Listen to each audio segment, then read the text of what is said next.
दोस्तों, जो आप लोग आरआरसी ग्रुप डी 2019 का जो वैकेंसी है उसका जो फॉर्म आपने भरा है और एग्ज़ाम देंगे तो मन में बहुत सारे कौतूहल आपके बने रहते हैं।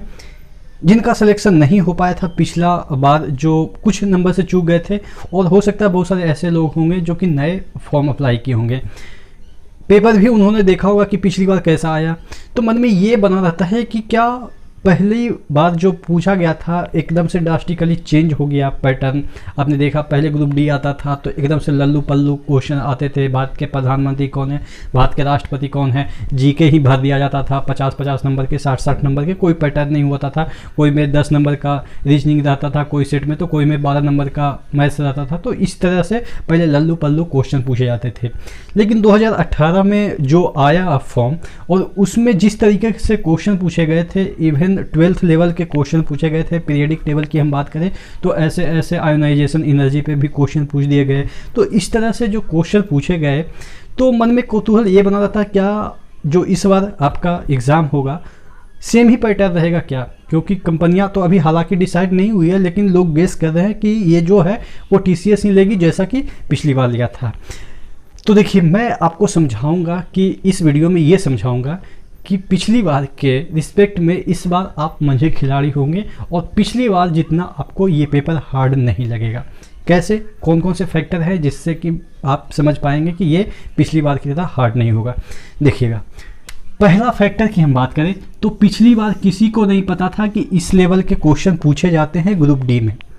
जिस तरह से टेक्निकल क्वेश्चन पूछे गए, बहुत सारे साइंस के क्वेश्चन वेटेज रखते हैं और रीजनिंग के क्वेश्चन बैंकिंग लेवल के पूछ दिए गए हैं।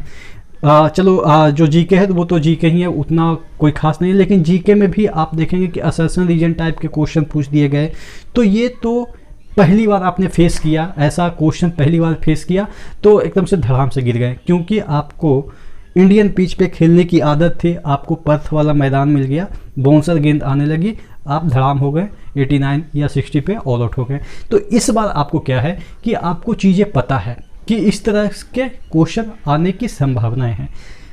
2 साल से 3 साल से आप उसी लेवल का प्रिपरेशन कर रहे हैं, उसी लेवल का रीजनिंग बना रहे हैं। तो जब अब आपके एग्ज़ाम में आएंगे तो वो आपके लिए उस तरीके के नहीं होंगे कि आप उस पेपर में 45 नंबर ला रहे थे, 60 नंबर ला रहे थे, फिर भी सिलेक्शन ले रहे थे। यानी कि इस बार आपको वो जो लेवल था वैसा भी अगर पूछ दे तब पर भी आपके ज़्यादा नंबर आएंगे। क्यों? क्योंकि इसका रिवीजन आपने कर रखा है और प्रीवियस वाला जो क्वेश्चन आपने पढ़ रखा है। लेकिन हाँ, इस बार उस जैसे लेवल नहीं आएंगे। क्यों नहीं आएंगे? मैं ऐसा क्यों कह रहा हूँ कि पिछली बार जैसा लेवल नहीं आएंगे? क्योंकि पिछली बार का जो लेवल था वो मुझे लग रहा है कि एक्सट्रीम लेवल का था, और आपने देखा होगा कि उसमें वेरिएशन थे। शुरुआत में क्वेश्चन जो पूछे गए थे शिफ्ट में वो पूछे गए थे एकदम से इजी टाइप के पूछे गए थे, और लास्ट में इतना टफ कर दिए थे, तो वेरिएशन जो लेवल है वो काफ़ी हो गया था। और इस बार आपने टेंडर में भी देखा होगा, उसमें ये पर्टिकुलर मेंशन कर रखा है कि जो आपका जो हर एक शिफ्ट का जो लेवल होगा क्वेश्चन का, वो ज़्यादा वेरिएंट आप नहीं रखेंगे, लगभग एक ही जैसा लेवल रखेंगे। और एक ही जैसा लेवल रखेंगे तो यानी कि अगर टफ क्वेश्चन की बात करें तो टफ क्वेश्चन बहुत कम ही होते हैं और इजी क्वेश्चन ज़्यादा होते हैं। आप देखेंगे कोई भी बुक उठा के देखेंगे तो टफ क्वेश्चन 10% होते हैं, इजी क्वेश्चन या मॉडरेट क्वेश्चन 90% होते हैं। तो अगर वो टफ लेवल रखेंगे तो क्वेश्चन कहाँ से लाएंगे? तो कहने का मतलब वो मॉडरेट रखें या इजी रखें, यानी कि पिछली बार की रिस्पेक्ट में हम बात करें तो आपका इजी ही आएगा। इजी इस वजह से भी आ सकता है जैसा मैंने अभी समझाया, और इजी इस वजह से भी लगेगा क्योंकि आप ये चीज़ें पढ़ रखे हैं। चलिए एक एक जो सब्जेक्ट है उस पर हम बात कर लेते हैं, रीजनिंग पे बात कर लेते हैं। रीजनिंग के बात कर लेते हैं तो इसमें कौन से टॉपिक आपको लगता है कि टफ हो सकता है? कोई ऐसा टॉपिक मुझे नहीं लग रहा है कि इसमें टफ है, सिवाय आपके सैलोलिज्म के। देखिए, सैलोलिज्म भी कोई टफ नहीं है, इसमें अगर आपने कंसेप्ट सीख रखा है तो टफ नहीं होगा। तो सैलोलिज्म पे आप अगर पर्टिकुलर, मैं कुछ टॉपिक बता देता हूँ जिसपे कि अगर आप प्रैक्टिस कर लेते हैं या आप माइंड में रखते हैं कि ये चीज़ें हैं जिसको कि हमें मजबूत बनाना है, तो आपका जो टफ वाला जो माइंड है वो ख़त्म हो जाएगा। सैलोलिज्म, असर्शन रीजन, और इसमें सीटिंग अरेंजमेंट ये वाला, इस तरीके का जो सीटिंग अरेंजमेंट है वो, यानी कि टेबल जो होता है ना राउंड टेबल, वो वाला सीटिंग अरेंजमेंट देख लीजिएगा, क्योंकि ये वाला टफ हो जाता है। ये वाला जो है वो नहीं टफ होता है, ठीक है। इधर से 5वां है, इधर से 10वां है, ये वाला तो कोई भी बना लेता है, ये वाला थोड़ा सा लग जाता है, ठीक है। और तो मुझे नहीं लग रहा है कि इसमें कोई और ऐसा पोर्शन है जो कि टफ मुझे लगता है कि इसमें कोई ऐसा है स्क्वायर काउंट करने वाला, ये सब काउंट करने वाला, तो ये सब इजी है। तो यही 2-4 टॉपिक है जो कि पेपर को टफ बना देता है। आपको लगेगा शुरुआत में ही 2-3 को ऐसे ऐसे क्वेश्चन दिख जाएंगे रीजनिंग के, तो आपको लगेगा कि फिर से वही वाला पैटर्न चालू हो गया। आप यही 3-4 वाला जो चीज़ें हैं ना वो पढ़ लेंगे तो आपको रीजनिंग एकदम से ईजी बुझा जाएगा। बात कर लेते हैं अब साइंस पे। देखिएगा साइंस पे, साइंस में देखिए क्या होता है ना कि आपको केमिस्ट्री पता होता है, सॉरी जो बायोलॉजी है वो पता होता है, क्योंकि उसमें कोई दिमाग लगाने की कोई ज़रूरत ही नहीं है। और यहाँ पे केमिस्ट्री का वेटेज बहुत कम है ग्रुप डी के रिस्पेक्ट में हम बात करें तो। आपका जो केमिस्ट्री का पोर्शन सबसे टफ हो जाता है वो आपका फिजिक्स भी नहीं होता है। फिजिक्स में भी कुछ न्यूमेरिकल जो पूछे जाते हैं वो 9th और 8th में पढ़े जाते हैं, जैसे कि F बराबर ma, F बराबर ma, ये वाला जो चीज़ें हैं वो पता होता है कि अगर कोई 1 किलो का मास 10 एक्सेलरेशन से मीटर पर जो टाइम है जो उसके स्क्वायर से कहीं जा रहा है तो कितना फोर्स उस पर लगेगा। तो यानी कि ये वाला जो चीज़ है, यानी कि 2 क्वांटिटी दिया रहेगा, एक आपको निकालना है, तो ये सब लल्लू पल्लू है। और 3 गो वेलोसिटी वाला जो फॉर्मूला है न्यूटन का वो आपको पता है। तो यानी कि अगर हम फिजिक्स की भी बात करें तो न्यूमेरिकल आपको वही 4-5 जो आपके फार्मूले हैं वो रट लेंगे तो हो जाएगा। उसमें भी आपको तिकड़म नहीं करना है कि डीवाई यहाँ पे एक्सेलरेशन के लिए आपको dv/dx की बात सॉरी dv/dt की बात की जा रही है। यहाँ पे ये वाला फार्मूला आपको यूज नहीं करना है। एक्सेलरेशन के लिए आपको v/t यूज करना है, ठीक है, v/t, यानी कि dv/dt आपको यूज नहीं करना है। ये आपके 12th में चले जाते हैं। तो ये सिंपल वाला जो फार्मूला है, आपके वेलोसिटी दिए रहेंगे कि इतना से इतना चेंज हो रहा है, यानी कि डेल्टा v, और कितना समय में चेंज हो रहा है यानी कि डेल्टा t आपको दिया रहेगा कि इतना से इतना समय में इतना से इतना वेलोसिटी हो रहा है तो एक्सेलरेशन क्या होगा। तो ये आपके जो 2-4 फार्मूले हैं वो तो आपको कोई भी रटा देगा और उसी से आपके बन जाएंगे। लेकिन क्या होता है ना कि हवा बन जाता है, अरे न्यूमेरिकल आ रहा है, न्यूमेरिकल आ रहा है, मतलब कि इतना इसको हाइप क्रिएट कर दिया जाता है कि खुद ब खुद क्वेश्चन टफ लगने लगता है। मैं आपको यकीन दिलाता हूँ कि कुछ फिजिक्स के, कुछ केमिस्ट्री के एक टॉपिक पकड़ लीजिएगा तो आपको पूरा पेपर, आपको मुझे लग रहा है कि एकदम से इतना इजी हो जाएगा कि 80 नंबर तो आप आसानी से कर लेंगे।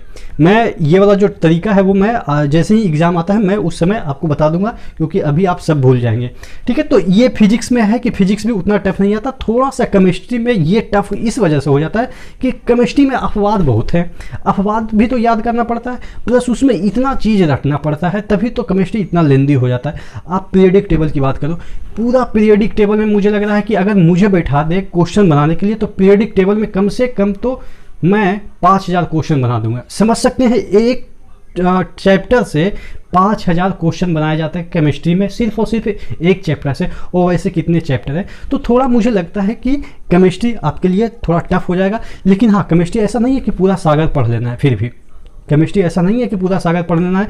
कुछ ऐसे ऊपर वाला जो चीज़ें हैं वो पढ़ लीजिएगा तो कम से कम 100 क्वेश्चन अगर केमिस्ट्री के पूछे जा रहे हैं ग्रुप डी में तो उसमें आप 80+ तो जरूर कर लेंगे।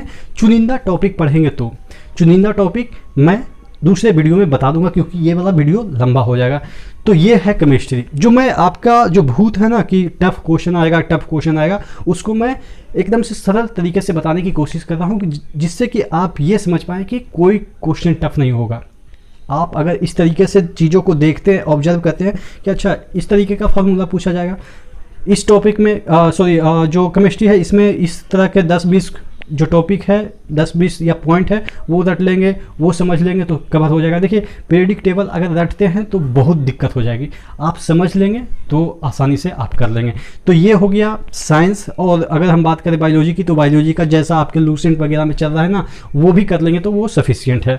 तो साइंस हो गया, रीजनिंग हो गया। मैथ्स में कुछ खास यहाँ पे पूछे नहीं जा रहे हैं, मैथ्स जैसे पहले पूछे जाते थे वैसा ही क्वेश्चन पूछे जा रहे हैं। हाँ, अगर हम एडवांस की बात करें तो थोड़ा जो आपके फॉर्मूला बेस्ड हैं, जैसे आपके फॉर्मूला बेस्ड है साइन का, साइन a+b की बात करें, ठीक है, साइन a+b इस तरीके का जो क्वेश्चन है इस पे पूछा जा सकता है, ठीक है। अगर हम पूछ दें कि साइन 45 का मान, सॉरी साइन 45 का तो सबको पता होता है, 15 का मान क्या होगा, 4 ऑप्शन दे दिए। इसमें आप कंफ्यूज हो जाएंगे, आप साइन 15 का मान रट के जाएंगे। लेकिन जो बंदे मतलब कि समझते होंगे मैथ्स को, तो वो क्या करेंगे, साइन 45 माइनस 30 कर लेंगे, ये भी 45 ही हो गया। अब इसका फॉर्मूला आपको पता होगा तो आप निकाल लेंगे, क्योंकि 45 का भी आपको पता है मान क्या होता है और 30 का भी मान आपको पता है। तो इस तरीके से आपको थोड़ा सा मैथ्स में जो है वो एडवांस का पोर्शन हो, थोड़ा सा कैलकुलेटिव 2-4 क्वेश्चन ऐसा होगा, या आप कर सकते हैं ट्रिकी हो सकता है, लेकिन मैथ्स भी काफ़ी आसान आता है।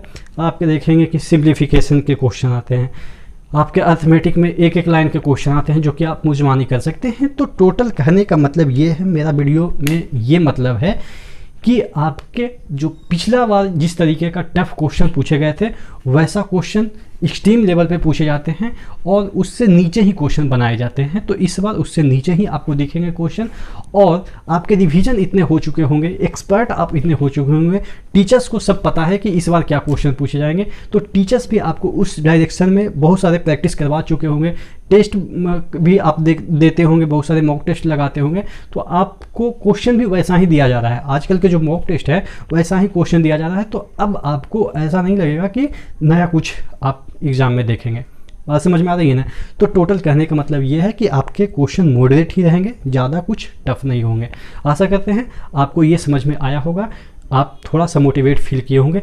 आप और किस टॉपिक पे वीडियो चाहते हैं आप नीचे कमेंट बॉक्स में ज़रूर कमेंट करके बताएंगे। तो हम नेक्स्ट वीडियो मिलते हैं, तब तक के लिए धन्यवाद। और अगर चैनल पर नए हैं तो सब्सक्राइब कर दीजिएगा, वीडियो अच्छी लगी तो लाइक कर दीजिएगा। नेक्स्ट वीडियो मिले, तब तक के लिए धन्यवाद।